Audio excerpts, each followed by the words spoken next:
नमस्कार, प्राइम समाचारमा स्वागत छ। म सुषमा श्रेष्ठ। सुरु गरौं अहिलेसम्मका प्रमुख समाचारबाट। नेपालमा कोरोना महामारीको तेस्रो लहर छिट्टै सुरु हुन सक्ने प्रधानमन्त्री देउवाको भनाई। स्वास्थ्य मापदण्डको कडाइका साथ पालना गर्न आग्रह। सरकारी कार्यदलले स्थानीय तहलाई प्रदेशको क्षेत्र अधिकारभित्र ल्याउने प्रस्ताव गरेपछि चौतर्फे विरोध। संविधान विपरीत कुनै काम नगर्न चेतावनी। ग्रिसका विभिन्न 154 स्थानमा भीषण डढेलो, प्रचण्ड गर्मी र तीव्र वायुका कारण आगो नियन्त्रण बाहिर।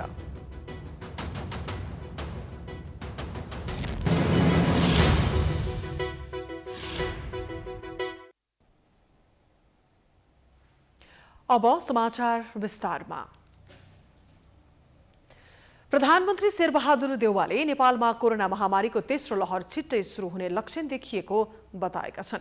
भिडियो सन्देश जारी गर्दै प्रधानमन्त्री देउवाले सरकारको एक्लो प्रयासले मात्र महामारीसँग लड्न सम्भव नभएकाले सबै मिलेर यसलाई पार लगाउनुपर्ने बताएका छन्। प्रधानमन्त्री देउवाले अत्यन्त आवश्यक परेका बेला मात्र घर बाहिर निस्कन र घर बाहिर निस्कदा मास्क लगाउन, भौतिक दूरी कायम गर्न र स्वास्थ्य सुरक्षाको मापदण्ड पालना गर्न आग्रह गरेका छन्।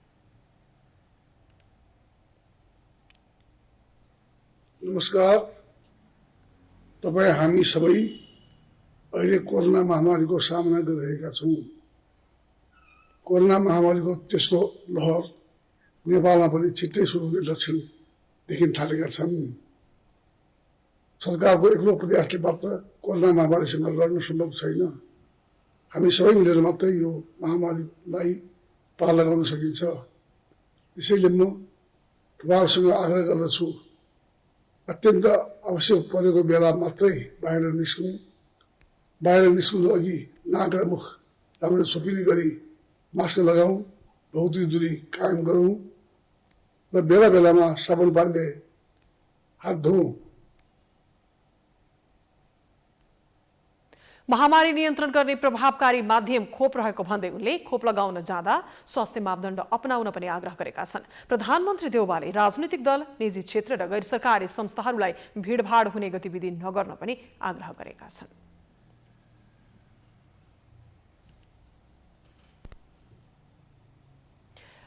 सरकारी कार्यदलले न्यूनतम साझा कार्यक्रममा स्थानीय तहलाई प्रदेशको क्षेत्र अधिकारभित्र ल्याउने प्रस्ताव गरेपछि यसको विरोध सुरु भएको छ। संविधान विपरीतको काम गर्न खोजिएको भन्दै सरकारवालाले प्रस्ताव ठाडै अस्वीकार गरेका छन्। एक रिपोर्ट। स्थानीय तहहरूले संयुक्त सरकारको साझा न्यूनतम कार्यक्रममा स्थानीय तहलाई प्रदेशको क्षेत्र अधिकारभित्र ल्याउन आवश्यक कार्य गर्ने भन्ने प्रावधान राखेको भन्दै आपत्ति जनाएका छन्। गाउँपालिका राष्ट्रिय महासंघ नेपाल, नेपाल नगरपालिका संघ र जिल्ला समन्वय समिति महासंघले शनिबार काठमाडौँमा संयुक्त रूपमा पत्रकार सम्मेलन गर्दै गठबन्धन दलबाट सार्वजनिक गरिएको संयुक्त सरकारको साझा न्यूनतम कार्यक्रममा स्थानीय तहलाई प्रदेशको क्षेत्र अधिकारभित्र ल्याउन आवश्यक कार्य गर्ने भन्ने प्रावधान राखेको भन्दै आपत्ति जनाएका हुन्। तीनवटै संस्थाका अध्यक्षले संयुक्त रूपमा सत्तापक्षीय गठबन्धनको कार्यदलले सार्वजनिक गरेको प्रतिवेदनमा स्थानीय तहलाई प्रदेशको क्षेत्र अधिकारभित्र राख्ने भनेर कार्यक्रम ल्याएका प्रति गम्भीर आपत्ति जनाएका छन्।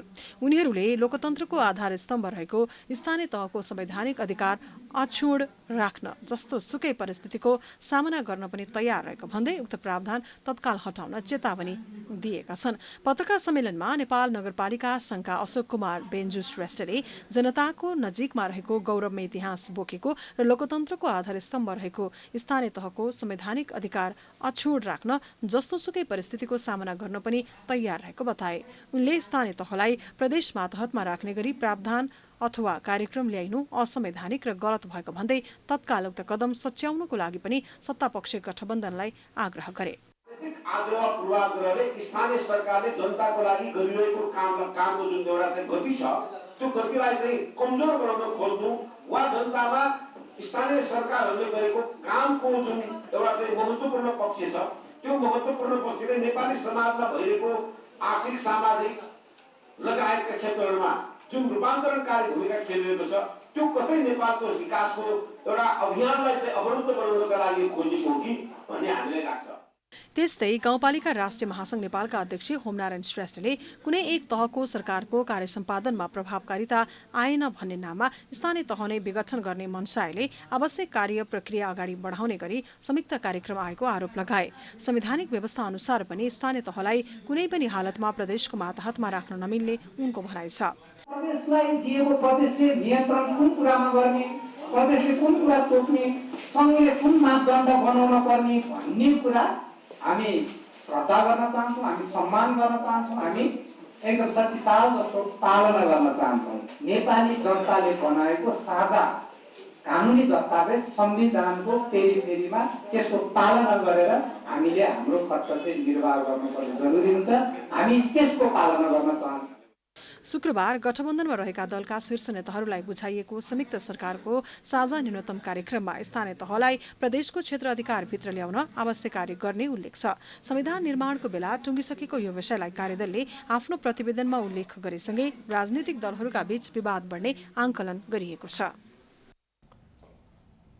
समाचारको सिलसिला जारी छ, हामी विश्रामपछि आउँछौँ। विश्रामपछि स्वागत छ, अब बाँकी समाचार। नेकपा एमाले विभाजनको संघारमा उभिएको छ। खनाल नेपाल समूहको शुक्रबार सम्पन्न केन्द्रीय कमिटी बैठकले पार्टी एकताका लागि प्रयास गर्ने निर्णय गरे पनि त्यसका लागि अगाडि सारेका शर्तहरूप्रति ओली समूह सहमत छैनन्। पार्टीका दुवै समूह फरक फरक धारमा उभिएको वर्तमान परिस्थितिमा एमालेको भविष्य के होला त? एक रिपोर्ट। 2 दिनसम्म काठमाडौँमा चलेको बैठकपछि प्रतिक्रिया दिँदै नेकपा एमालेको खनाल नेपाल समूहका नेताहरूले सम्मानजनक पार्टी एकताका लागि प्रयास गर्ने बताएका थिए। विवाद समाधान कार्यदलले गरेको 10 बुँदे सहमतिको आधारमा पार्टीलाई एकताबद्ध बनाउने निर्णय गरेको खनाल नेपाल समूहको केन्द्रीय कमिटी बैठकले माधव नेपाल लगायतका नेताहरूमाथि भइरहेको अभद्र टिप्पणीलाई रोक्नुपर्ने साथै ओली समूहले एकलौटी रूपमा अगाडि सारेको पार्टी सदस्यता नवीकरण एवं आवादिक गर्ने, विधान अधिवेशन गर्ने र महाधिवेशनका प्रक्रिया आरम्भ गर्ने कार्य रोक्न आह्वान गरेको छ। तर खनाल नेपाल समूहको यो प्रस्तावलाई ओली समूहले भने अस्वीकार गरेको छ। पार्टीका नियमित काम कारवाही कुनै पनि हालतमा नरोकिने ओलीपक्षीय नेता कर्णबहादुर थापाको भनाइ छ। नेकपा एमालेलाई हाम्रा उद्देश्यमा, हाम्रो आवश्यकतामा हामी अगाडि बढाउँछौँ। नेकपा एमालेको विधान महाधिवेशनको कुरा रोकिँदैन। नेकपा एमाले तय गरेको असोजको 3 गते वडा अधिवेशन गर्ने, असोजको 9 गते गाउँ र नगरपालिकाका अधिवेशन गर्ने, त्यसका निम्ति सङ्गठित सदस्य नवीकरण गर्ने र सङ्गठित संस्था विस्तार गर्ने, कमिटीका बैठकहरू गर्ने, हरेक तहका जिल्ला कमिटीका, नगर कमिटीका, गाउँ कमिटीका, वडा कमिटीका, केन्द्रीय कमिटीको बैठक भोलि नै आयोजना गरेका छौँ।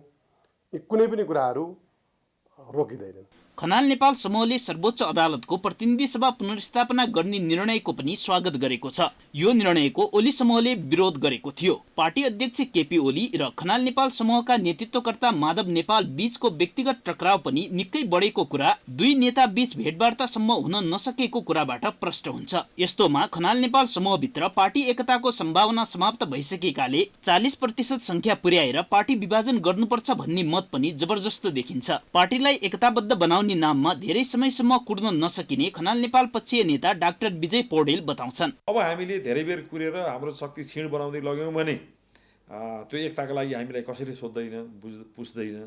अब ढिलो नगरिकन यदि एकता हुन्न भने यो कम्युनिस्ट पार्टीले लिनुपर्ने एजेन्डा, किनभने ओलीजीसँग एजेन्डा छैन, त्यसो हुँदाखेरि एजेन्डा जुन परिवर्तनका क्रान्तिका एजेन्डा हामीले लिएर जाने हुँदा हाम्रो यदि हामी नयाँ दल बनाएर गयौँ भने त्यो चाहिँ प्रमुख दल बन्छ कम्युनिस्ट पार्टीहरूको बिचमा। यो मलाई दृढ विश्वास छ। हामी लाखौँ युवाहरूलाई समेटेर लैजान्छौँ। हामी चाहिँ कम्तीमा पनि 40 वर्षभन्दा मुनिका युवाहरूलाई समेट्ने गरी लिएर जान्छौँ। त्यस हिसाबले हामी काम गर्छौँ। विघटित विवाद समाधान कार्यदलका सदस्य र एमालेको दोस्रो तहका नेताहरूले पार्टी विवाद समाधान गर्न निरन्तर वार्ता र संवाद गरिरहेका छन्। एमालेको ठूलो पार्टी पंक्ति पनि एकताकै पक्षमा देखिन्छ। पार्टी विभाजन हुँदा कसैको लागि पनि हितकर नहुने भएकाले एकताको विकल्प नभएको खनाल नेपाल पक्षीय नेता सुरेन्द्र मानन्दरको भनाइ छ। अहिले पार्टी एकता नगरिकन हामीले सुख छैन। पार्टी एकता कसै व्यक्तिको नेतृत्व स्थापित गर्नको लागि पार्टी एकताको कुरा होइन। पार्टी एकता भनेको अहिले नेपालको राजनीतिमा, अझ भनौँ समग्र नेपालमै जुन खालका अहिले राजनीतिक, सामाजिक, सांस्कृतिक समस्याहरू जुन ढङ्गले चाहिँ अहिले देखा परेको छ 62-63 सालको जनआन्दोलनबाट प्राप्त भएको उपलब्धिहरूमाथि जुन ढङ्गले धावा बोल्न खोज्ने परिस्थिति सिर्जना भइरहेको छ त्यसलाई सामना गर्नको लागि नेपालका सबै राजनैतिक दलहरू खास गरी लोकतान्त्रिक राजनैतिक दलहरू एकताबद्ध हुन आवश्यक छ र त्यसमा झन् नेकपा एमाले विभाजित भएर अगाडि बढ्दाखेरि कुनै पनि चिजको हामीले समाधान निकाल्न सक्ने हुँदैन। नेकपा एमालेका अध्यक्ष केपी ओली र वरिष्ठ नेता माधव नेपाल बीचको वैमनस्यता निकै बढिसकेकाले दुवै नेता एक अर्कालाई स्वीकार्न तयार छैनन्। दुई नेताका निकटस्थ नेता कार्यकर्ता पनि पार्टी विभाजनकै पक्षमा देखिन्छन्। तर पार्टी एकताका लागि भनेर प्रयास गरिरहेका नेताहरूको दबावले मात्रै एमाले अहिलेसम्म जोगिएको देखिन्छ। एकताको पक्षमा रहेका नेताहरूले पार्टी नेतृत्वलाई कतिको दबाव दिन सक्छन् त्यसै आधारमा एमालेको भविष्य निर्धारित हुनेछ। समाचारको सिलसिला अझै जारी छ, हामी विश्राम पछि आउँछौँ। बाँकी समाचारको विश्रामपछि स्वागत छ। अब अन्तर्राष्ट्रिय समाचार।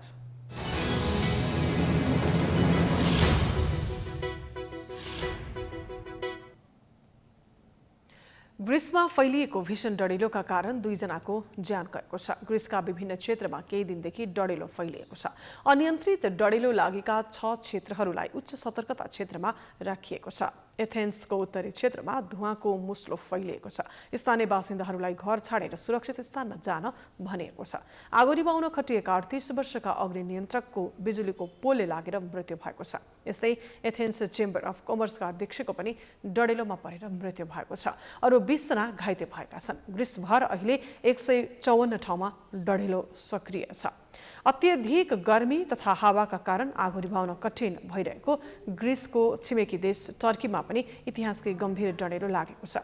टर्कीमा डढेलोका कारण 8 जनाको ज्यान गएको छ भने प्रभावित भएको दक्षिण क्षेत्रका 10,000 मानिस विस्थापित भएका छन्। अब खेलकुद समाचार।